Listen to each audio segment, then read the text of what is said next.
quand on a voulu l'indépendance. On l'a eu. Si nous voulons le développement, nous l'aurons. Donc, en termes de complémentarité, le préambule en son point 10. Il faut rappeler que le préambule, c'est une partie intégrante du statut. C'est comme la Constitution. C'est le soubassement. Tout texte, il y a des visas, vu la Constitution. Donc le préambule est fondamental.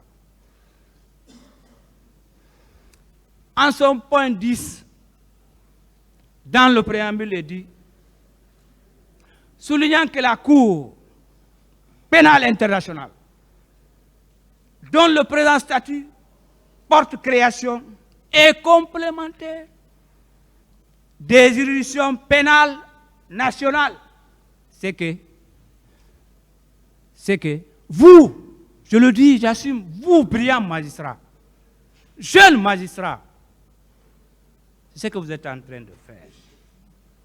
Et l'article 1 renchérit, il est créé une Cour pénale internationale, on met entre guillemets la Cour, en tant qu'institution permanente qui peut exercer sa compétence à l'égard des personnes pour les crimes les plus graves et à une portée internationale au sens du présent statut.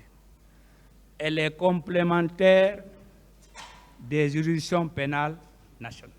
Donc la Cour pénale n'a rien à voir ici.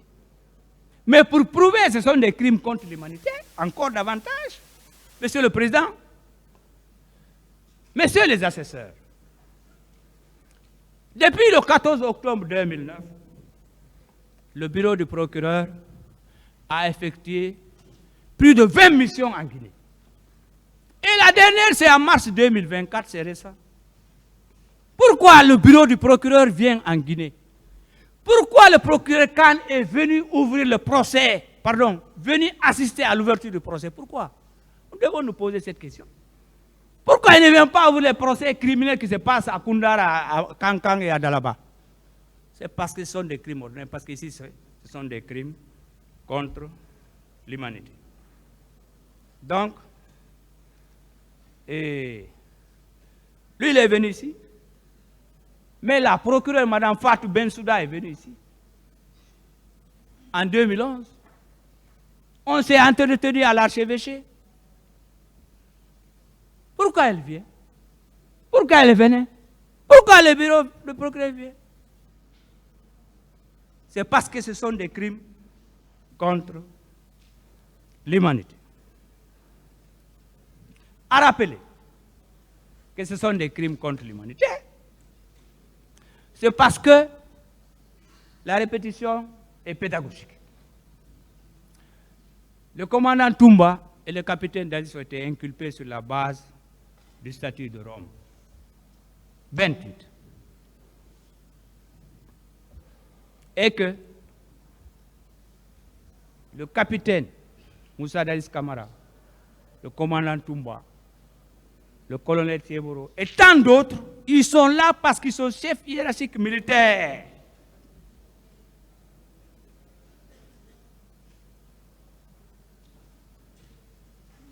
Et là, l'article 28 est long, je ne le lis pas. Aussi, pour justifier que ce sont des crimes contre l'humanité, Monsieur le Président, quand il y a eu les massacres, il y a une commission internationale qui a été créée, qui a fait des enquêtes. Dans l'une de ses conclusions, il est clairement mentionné à la page 2, que les événements du 28 septembre, ce sont des crimes contre l'humanité. Ça, c'est pour vous justifier, pour que ces faits-là soient requalifiés. Le réquisitoire du 8 février 2010 de Monsieur le procureur général, M. Mastrazi Fofana, que son âme repose en paix, a visé le rapport international d'enquête des Nations Unies, mais aussi il a visé le rapport national. C'est pour vous dire que c'est des crimes aussi graves. Pourquoi on a désigné les 3 juges? Il y a que un comité de pilotage a été mis en place en 2018 pour suivre ce procès. Le Haut Commissariat des Nations Unies aux droits de l'homme, dont je vois le représentant, le Haut Commissariat là, c'est grâce à l'affaire du 28 septembre que ce Haut Commissariat est venu en Guinée. C'est pour suivre le procès. Il y a même un représentant des Nations Unies, M. Ball, qui est dans la salle, qui suit ce procès, qui fait des comptes rendus au niveau des Nations Unies. Pourquoi on le fait? C'est parce que ce sont des crimes contre l'humanité. Donc la question ou le principe no bis in idem ne s'applique pas ici. Une autre question, le droit. Parce que ils vont répliquer. Est-ce que la juridiction là est compétente pour requalifier les faits? Je dis oui. Oui. Pourquoi? Les juridictions d'instruction sont distinctes des juridictions de jugement. Ça, c'est un motif. Deuxièmement, les juridictions de jugement ont plus de pouvoir que les juridictions d'instruction. Je vais démontrer. Pourquoi? Mais c'est la juridiction d'instruction qui acquitte. C'est la juridiction de jugement qui acquitte. On est dans ce cas. C'est la juridiction de jugement qui condamne. C'est la juridiction de jugement en matière intellectuelle qui relaxe. Donc le juge d'instruction se limite à quoi? À dire j'estime ça, c'est des infractions. Donc c'est vous qui avez le pouvoir. Ce sont des juridictions séparées. Parce que pour eux, on ne doit pas, la juridiction du jugement de séant ne doit pas revenir requalifier les faits, non. Cette juridiction a plus de pouvoir que les juges d'instruction. Parce que le juge d'instruction, il peut rendre un non-lieu, on fait appel, etc. Mais le juge d'instruction n'a jamais condamné quelqu'un. Peut décerner un mandat de dépôt, etc.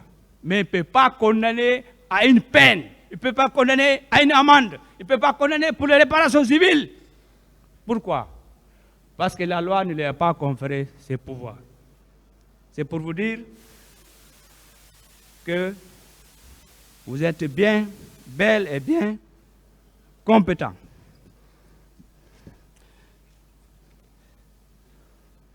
Maintenant, la question de rétroactivité. Elle se posera. Elle sera soulevée de l'autre côté. Non. Il n'y a pas ce principe-là ici. Pourquoi? Parce que le statut de Rome est entré en vigueur avant les événements du 28 septembre 2009. Pourquoi? Le traité, je l'ai dit, c'est un traité complet. Il prévoit tout, les peines. Et les peines, il n'y a pas de peine de mort dans le traité. Donc la réqualification est possible et la non-rétroactivité, ici, ce n'est pas possible. Les faits là, c'est le statut de Rome. Monsieur le Président, je vais terminer parce que pour éviter les redites au niveau de notre collectif, des deux collectifs,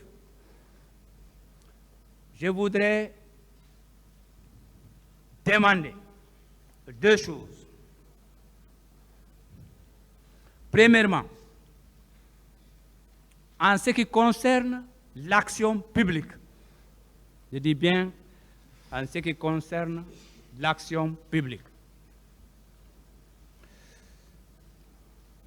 je vous demande humblement. Donc, très respectueusement, messieurs les assesseurs,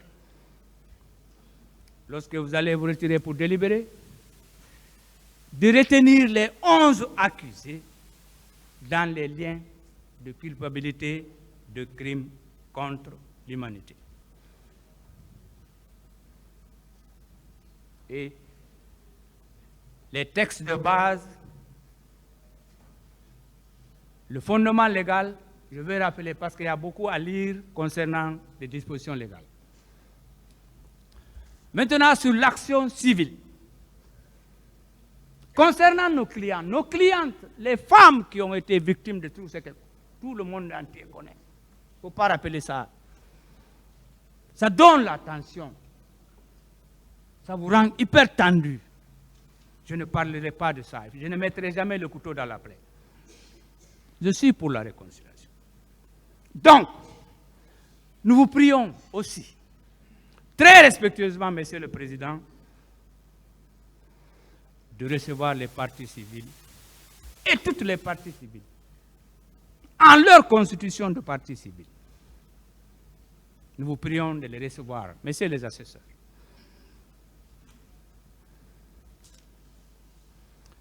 Si la constitution est reçue, nous vous prions de déclarer ces constitutions bien et valablement fondées. Monsieur le Président. Et en conséquence, lorsque vous allez déclarer ces constitutions, elles sont nombreuses, recevables et bien fondées, qu'est-ce que nous avons fait? Nous avons dit sauf erreur ou omission. Condamner solidairement, indéfiniment, les accusés renvoyés devant votre juridiction au paiement des sommes suivantes.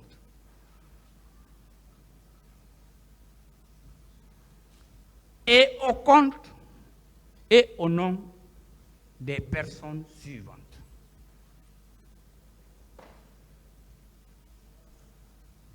Et là, nous avons fait par infraction, par catégorie de souffrance. Par catégorie de souffrance, la première catégorie nous avons pris pour les cas de mort et de disparus. Nous vous prions d'allouer, de condamner, pour que chaque personne, dont je vais citer le nom, ne sont pas nombreuses, à 2 milliards de francs guinéens, pour que chaque victime, ce n'est pas pour le mort ou la morte, mais c'est pour les ayants droit, pour que chaque ayant droit ait 2 milliards. Donc pour mort et disparu, il y a Fatimatu Diallo, ou madame, Elhaj Nuhu Bari, Mamadou Baylo Ba, Safiatou So, Mamadou Yaya Diallo, Mamoudou Bari, Abdurrahman Bari, Kadiatou Bari, Tcherno Hamidou Diallo, Ousmane Diallo. Ça, ce sont les cas de disparus et de morts que nous avons. Pour ces personnes-là, nous vous prions très respectueusement de leur allouer 2 milliards de francs guinéens. Chaque personne. Pour les cas de viol et exaction sexuelle, et tout ce qui est assimilé là, c'est un peu difficile de parler de viol. Ça fait mal. Pour ces cas de viol-là, nous sollicitons très respectueusement que votre auguste tribunal leur accorde pour chaque personne 1 milliard 500 millions de francs guinéens. 1 milliard 500 millions de francs guinéens. Il s'agit de Ami Diop, Maïmouna Sidibé, Mariama Bobo Ba, Fatoumata Bari. Pour ces personnes-là, elles sont 4 à notre niveau, en tout cas. Nous souhaitons quand même. Mais on ne peut pas réparer, c'est pour soulager. Quand on casse un œil de quelqu'un, on ne peut pas réparer, on peut vous donner de l'argent, mais on ne peut pas réparer une vie. Pour les cas de torture, une autre catégorie de souffrance, de torture, de séquestration, d'arrestation et de détention illégale. Pour les cas de torture, de séquestration, d'arrestation et de détention illégale, là aussi, nous sollicitons très respectueusement, Monsieur le Président, quand je vous regarde, j'ai envie de pleurer même. 1,5 milliard. Il s'agit de Thierno Mamadou Diallo,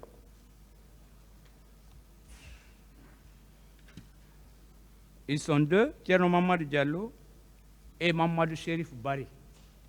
Parce qu'il ne faut pas accuser pour accuser. Les deux cas-là qu'on a, des cas de torture et autres. Maintenant, pour le dernier cas, ce sont les blessés. Les blessés qui ont des jambes amputées, balles dans le corps, fracturées, etc. Parce que on ne peut pas réparer ça. Il s'agit, là on demande 1 milliard pour chaque personne. 1 milliard pour chaque personne. 1 milliard pour chaque personne. Il s'agit de Mamadou Bobo Ba, El Hadj Bari, Alpha Bakar Diallo, Mamadou Baldé, Salimatou Bari, Fadima Bari, Mamadou Ba, Moussa Bella Bari, Thierno Madji Sow, Mamadou Sayo Diallo, Mamadou Bilali Sow, Adraman Diallo, Mamadou Aliou Baldé, Mamoudou Baldé, Ibrahima Khalil Ba, Moussa Sow, Malik Bari, Abdul Karim Sow, Thierno Suleiman Diallo, Abdul Qadir Diallo, Abdoulaye Bari, Thierno Abdul Malik Baldé, Alpha Mahmoud Diallo, Thierno Abdul Matlabi Baldé, Mamadou Talibé Sow, Boubacar Bari, Lamine Sow, Makissa Bangoura, Mamadou Chérif Bari, Thierno Mamadou Diallo, Ousmane Diallo et Amadou Ba. Ça, ce sont les blessés. N'empêche, ce que j'ai dit ici, comme c'est enregistré, peut-être on peut communiquer ça au moins pour faciliter, pour qu'on connaisse les vrais noms. Maintenant, nous demandons également, Monsieur le Président, 20 milliards de francs guinéens à titre de dommages et intérêts. 20 milliards de francs guinéens à titre de dommages et intérêts.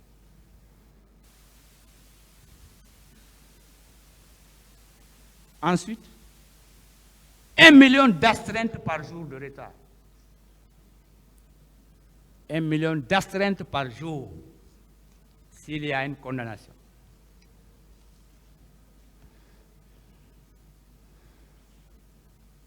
Bien. Nous vous prions aussi, c'est de droit, d'ordonner l'application des intérêts légaux moratoires. L'application des intérêts légaux moratoires. Et également, nous sollicitons l'exécution provisoire de la décision qui interviendra pour les intérêts civils en tout cas. Bien. Maintenant, toute ma plaidoirie, je vais citer les textes que j'ai utilisés, du statut de Rome jusqu'aux intérêts légaux, etc. Bien, c'est pourquoi toutes les demandes, tous les moyens de fait et de droit soulevés, présentés ici, Monsieur le Président, Messieurs les assesseurs, c'est sur la base du préambule, point 10, je parle du statut de Rome, les articles 1, 5, 7, 11, 15, 20, 24, 28, 77 et 126 du statut de Rome, 17 juillet 1998, portant création de la Cour pénale internationale. Ça, c'est le statut. L'article 9 du Code civil de 1983. L'article 9 du Code civil de 1983.